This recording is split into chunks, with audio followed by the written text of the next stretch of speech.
Yun, good morning mga boss. So ito na naman ang ating panibagong content. So kung naaalala nyo, ito yung 100% non-germinate na lalik. Ayan So wala pa dyan namamatay so far. So sana wala talagang mamatay. So ayan, iniantay na lang natin itong lumabas lahat ng dahon nila. At least tigda dalawa. So actually meron ng tigda dalawa dyan na dahon, pero kailangan pa rin natin magantay.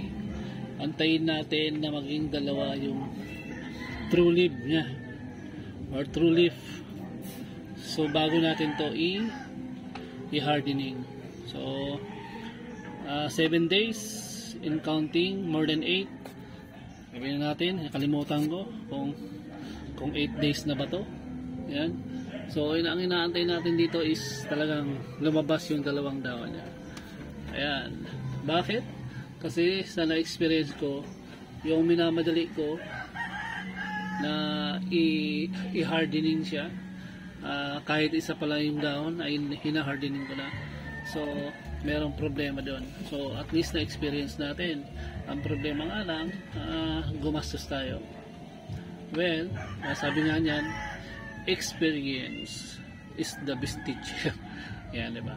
So na-experience natin yan. So wag nating madaliin. Isipin nyo, wag nyo mong wag pag mag-hardening tayo, wag nating hayaan na iisa pa lang yung true leaf niya. So or true leaves. Ano ba tama? Ayun. So dapat ganito, dalawa na yung dahon niya, di ba? So ganyan. So pwede natin itong kasi halos lahat naman, pero I will muna. Siguro antay pa ako ng 2 days bago ko i-hardening yan, para sigurado tayo na walang mamamatay kapag i-hardening natin. So ayun, this is Reka and babush.